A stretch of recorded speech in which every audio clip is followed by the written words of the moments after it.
is titled Orchards. It's from my most recent collection, and it's where I'm trying to reckon with my place in, or not, in history. It's called Orchards. Excuse me, it's called Custard. Custard, kind of like pudding, the custard. From this far away, the Civil War and Revolutionary War seem like custard to me. That's not to minimize the horrors, but it is to say that I have learned to accept my aging face and all the sweets that come with ghostings. It is to say that I've been like muskets along the way and now feel like ambushed sparks. I've also bandaged ooze and piped whistles, and anymore I listen hard to whatever great grandfathers growl from their bed whenever they want to.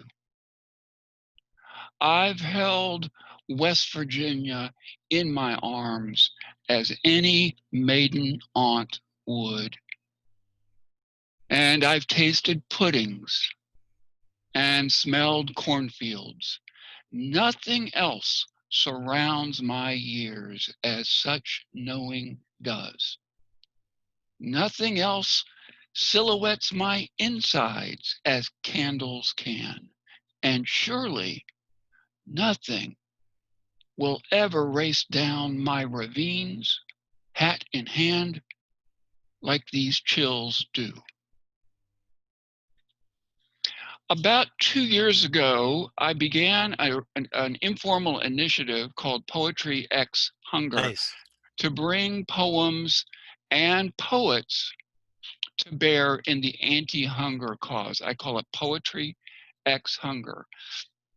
The reason I mention it is we have a website and we're looking for poems by Central Virginia poets to be posted on that site, and I'm going to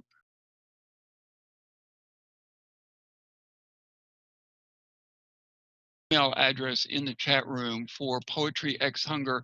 If you have a poem about hunger, and I don't mean hunger of the spirit, I don't mean hunger of the soul or of the heart, I mean hunger of the stomach, that you'd like to share, we will post it, maybe even with an audio or video recording of you reading it on the poetryxhunger website, which is just poetryxhunger, all one phrase.com. So please, please consider writing a piece. I don't think we have any Central Virginia poets represented currently, and I'd love to have some.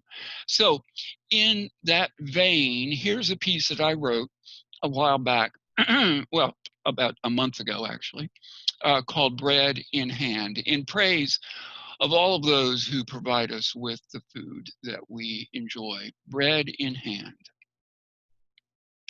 But even after all of this, farmers keep farming for every one of us. They bend the sun and raise the earth each day for us. They round each rough and tamp down these fears for each of us. Yes, after all of this, they're the songs of life for us.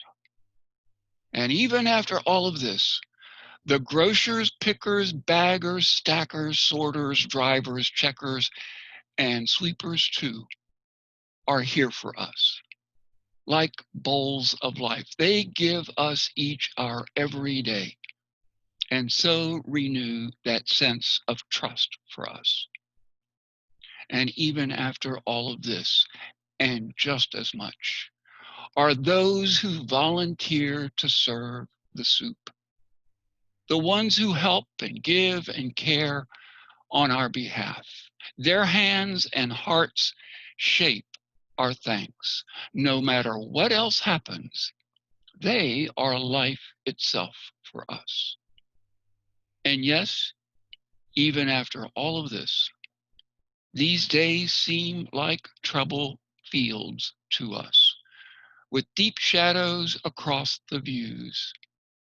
but with all kinds of hope there too, filled with a green that grins as ever, surrounding all of those who stand and wave, bread in hand, through all of this. So thank you to Addie and to Patsy for organizing us this evening.